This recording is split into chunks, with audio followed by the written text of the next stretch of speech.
মোহাম্মদ ইউনূস সরকার ওনার পরিবেশ উপদেষ্টা সৈয়দ রিজওয়ানা হাসানা এমন পাকনা কথা বলে আর বলতিস আমার চোখের সামনে পাথর নাই হয়ে গেল, আমি কিচ্ছু করতে পারলাম না। বাংলাদেশে এমনও নেতা বের হয়েছে এখন ডাইরেক্ট তারা পাথর খাচ্ছে। পাথর বিএনপির এক নেতা এক সপ্তাহের ভেতরে 400 কোটি টাকার পাথর খেয়ে ফেলছে। জোরকন সুবহানাল্লাহ। চিন্তা করেন 400 কোটি টাকার পাথর খাইছে। আগে আমরা শুনতাম যে জনগণের নেতাগুলো চাল চুরি করে খায়, ডাল চুরি করে খায়, টিন চুরি করে খায়, ইট বালু সিমেন্ট চুরি করে খায়। এখন হজম শক্তি এত বাড়ছে, ইট বালু সিমেন্ট বাড়তে পাথর খাওয়া শুরু করছে। মানে এরা পাথর খাইছে, আগামীতে যে বালি খাবে না কি খাবে আল্লাহ ভালো জানে। তাহলে আলেমেরা শিরিক করা গাছ কাটলো, ওটা তুমি বাধা দিতে পারলা, পাথর তোলা বন্ধ করতে পারলা না, তোমাদের পদত্যাগ করা দরকার। আর যদি করতে না পারো ক্ষমতায় থেকে মিষ্টি মিষ্টি পাকনা গল্প করার কোনো দরকার। ভালো করে বোঝেন, সরকার যদি নিজে থেকে পাথর তুলে বিক্রি করে দেশের রাজস্ব বাড়াতো এখানে কোনো সমস্যা ছিল না। কিন্তু কিছু কিছু নেতা খাতা মনে করছে পাথর পুরো দেশ আমাদের বাপদাদার সম্পত্তি, ইচ্ছা মতো খাচ্ছে, ভবিষ্যতে মনে হচ্ছে পুরো দেশ গিলে খাবে।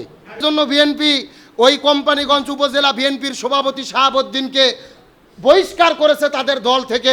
এটার দ্বারাই প্রমাণ হয় ওনার ওখানে সংযুক্তি আছে না নাই। তবে আমি বলতে চাই শুধু এক বিএনপি নেতা শাহাবুদ্দিন নয়, এর পেছনে কারার আগব বল আছে, কাদেরকে ভাগ দিয়ে দিয়ে এত বড় দেশের ক্ষতি করলো এদেরকেও তদন্ত করে বের করা দরকার। শেখ হাসিনা চলে গেলেন 16 বছর জুলুম নির্যাতন করে। 24-এর গণঅভ্যুত্থানে আমরা শান্তি চেয়েছিলাম, শান্তি কি পাচ্ছি? খুন কি বন্ধ হয়েছে? সাদাবাজি বন্ধ হয়েছে? মানুষ হত্যা বন্ধ হয়েছে? আপনাদের নার সাউন্ড দেখে মনে হচ্ছে ভয় ধরছে। এ সাদাবাজি বন্ধ হয়েছে? বাংলাদেশে এমনও নেতা বের হয়েছে এখন ডাইরেক্ট তারা পাথর খাচ্ছে। পাথর জোরে বলেন কি খাচ্ছে? ওই যে আপনার ছেলেটার দিকে লক্ষ্য করেন, জাফলং, ওই জাফলং এলাকার ভেতরে যেখানে সাদা পাথর, ওই ভারতের চতুর্দিক থেকে পাহাড়ি ঢল নেমে এসে নদী প্রবাহিত হয়েছে, চতুর্দিক থেকে সেই ভোলাগঞ্জ আপনার জাফলং বিছনাকান্দি সুন্দর সুন্দর সুদর্শনীয় জায়গা ছিল। বিএনপির এক নেতা এক সপ্তাহের ভেতরে 400 কোটি টাকার পাথর খেয়ে ফেলছে। জোরকন সুবহানাল্লাহ। কি এ জোরকন নাউজুবিল্লাহ। চিন্তা করেন 400 কোটি টাকার পাথর খাইছে। আগে আমরা শুনতাম যে জনগণের নেতাগুলো চাল চুরি করে খায়, ডাল চুরি করে খায়, টিন চুরি করে খায়, ইট বালু সিমেন্ট চুরি করে খায়। এখন হজম শক্তি এত বাড়ছে, ইট বালু সিমেন্ট বাড়তে পাথর খাওয়া শুরু করছে। কথা কন না কা? এটা আমার বক্তব্য নয়। এই জন্য বিএনপি ওই কোম্পানিগঞ্জ উপজেলা বিএনপির সভাপতি শাহাবুদ্দিনকে বহিষ্কার করেছে তাদের দল থেকে। এটার দ্বারাই প্রমাণ হয় ওনার ওখানে সংযুক্তি আছে না নাই। তবে আমি বলতে চাই শুধু এক বিএনপি নেতা শাহাবুদ্দিন নয়, এর পেছনে কারার আগব বল আছে, কাদেরকে ভাগ দিয়ে দিয়ে এত বড় দেশের ক্ষতি করলো এদেরকেও তদন্ত করে বের করা দরকার। মনে আফসোস লাগে ভাই, কয়দিন আগে আমার ছোট ভাই মুজাহিদ তিনি ঘুরতে গিয়েছিলেন, আমিও গিয়েছি। ওই ছেলেটা যারা গিয়েছেন অভিজ্ঞতা আছে, যত পাহাড় দেখা যায় সব পাহাড় হলো ভারতের। ভারত দখল করে নিয়েছে স্বাধীনতার পরে, কোনো পাহাড় আমাদেরকে দেয়নি। ওই পাহাড় বেয়ে বেয়ে পানি ঘেসে গেছে, কিছু পাথর আছে। আমাদের বাংলাদেশের লোক যাইয়ে শুধু দূর থেকে এতিমের মতো পাহাড় দেখে আর পাথর ধরে ছবি উঠায়। ভাই এমন কষ্ট, পাথর ছিল পাথরগুলো নাই হয়ে গেল। কথা কন না গা? মানে এরা পাথর খাইছে, আগামীতে যে বালি খাবে না কি খাবে আল্লাহ ভালো জানে। এই জন্য আমরা বলতে চাই সুদ ঘুষ দুর্নীতি চাঁদাবাজি পাথর খাওয়া যদি বন্ধ করতে চাই কিসের আইন লাগবে? আরো জোরে বলেন। আর বাংলাদেশ ডক্টর মোহাম্মদ ইউনূস সরকার ওনার পরিবেশ উপদেষ্টা সৈয়দ রিজওয়ানা হাসানা এমন পাকনা কথা বলে আর বলতিস আমার চোখের সামনে পাথর নাই হয়ে গেল, আমি কিচ্ছু করতে পারলাম না। কয়েকদিন আগে একটা গাছে আগুন ধরেছিল, আপনারা কি জানেন? লোকজন যেয়ে গাছকে সম্মান করে নামাজ পড়া শুরু করেছে, সেজদা দেওয়া শুরু করেছে। তখন কিছু আলেম ওলামা যেয়ে গাছ কেটে ফেলেছে। এই রিজওয়ানা হাসান বাংলাদেশের সব হুজুরদেরকে ডেকে ওই ভিডিও দেখায় বলতেছে আলেমের এত খারাপ, পরিবেশ নষ্ট করতেছে, গাছ কেটে ফেলতেছে। অথচ হাদিসে আছে যদি কোনো গাছকে কেন্দ্র করে শিরিক হয় ওই গাছ কাটা জায়েজ আছে না নাই? তাহলে আলেমেরা শিরিক করা গাছ কাটলো, ওটা তুমি বাধা দিতে পারলা, পাথর তোলা বন্ধ করতে পারলা না, তোমাদের পদত্যাগ করা দরকার। আর যদি করতে না পারো ক্ষমতায় থেকে মিষ্টি মিষ্টি পাকনা গল্প করার কোনো দরকার। ভালো করে বোঝেন, সরকার যদি নিজে থেকে পাথর তুলে বিক্রি করে দেশের আদর্শ বাড়াতো, এখানে কোনো সমস্যা ছিল না। কিন্তু কিছু কিছু নেতা খাতা মনে করছে পাথর পুরো দেশ আমাদের বাপদাদার সম্পত্তি, ইচ্ছা মতো খাচ্ছে, ভবিষ্যতে মনে হচ্ছে পুরো দেশ গিলে খাবে। আসেন আমরা এগুলোর বন্ধ চাই কি চাই না? তাহলে আসেন আমি শেষ কথা বলবো, সময় শেষ। তাহলে বাংলাদেশে যদি শান্তি চাই, কোরআনের আইন লাগবে। জোরে বলেন কিসের আইন? আরো জোরে বলেন। যতক্ষণ পর্যন্ত বাংলাদেশে কোরআনের আইন কায়েম না হবে, এই দেশে শান্তি আসতে পারে না। স্বাধীনতার 54 বছর পার হয়ে গেছে, এক দল এসেছে আর এক দল চলে গেছে, আমরা শান্তি পাইনি। তার মানে শান্তি পাওয়ার জন্য আমাদের পরিষ্কার করে ঘোষণা করতে হবে, এই বাংলাদেশে সব দল দেখা শেষ, আগামীতে আলেমদের নেতৃত্বে কোরআনের বাংলাদেশ।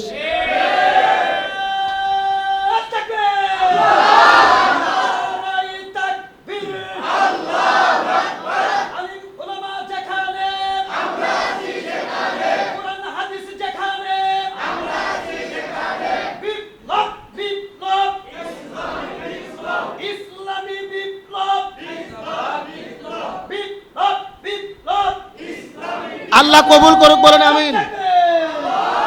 আপনারা কি কষ্ট পাইলেন, রাগ করলেন? আসেন সর্বশেষ আবারও দোয়া করি আপনাদের এই মাদ্রাসার জন্য। আপনারা মাদ্রাসার কমিটি যারা রয়েছেন, সদস্য যারা রয়েছেন, শুভাকাঙ্ক্ষী যারা রয়েছেন, আপনারা এই মাদ্রাসাকে মহব্বত করেন দেখেই এই মাদ্রাসা টিকে আছে। কথা বলেন ঠিক কিনা? আমরা শুধু একটি কথা বলতে চাই, এই যে মাদ্রাসা আপনারা করেছেন, আপনাদের এই কওমি মাদ্রাসা সরকার কি কোনো টাকা দেয়? আপনাদের টাকা পয়সা দিয়ে এই মাদ্রাসাটা চলে। এই মাদ্রাসার প্রতি আপনাদের মহব্বত থাকার দরকার আছে না নাই? এই জন্য আপনাদের বলতে চাই, আমাদের প্রিয় ভাই মিনহাজুল ইসলাম মাহমুদি ভাইকে আপনারা ভালোবাসা দিয়ে আগলিয়ে রেখেছেন, এই প্রতিষ্ঠানের প্রতি মহব্বত রেখেছেন। এই মহব্বত যতদিন আল্লাহ বেঁচে রাখবেন তো ইনশাল্লাহ। রসুল হাদিসের মধ্যে বলেছেন, একজন মানুষ যদি মরে যায়, সব আমুল বন্ধ হয়ে যায়, 3টা আমুল ব্যতীত। আমুলে সলে সদকায়ে জারিয়া, 1 নম্বর অন্যতম আমুল হলো যারা এই পৃথিবীতে দিনী প্রতিষ্ঠান করবে, মাদ্রাসা মসজিদের সঙ্গে মহব্বত রাখবে, টাকা পয়সা দিয়ে মাদ্রাসা কায়েম করবে।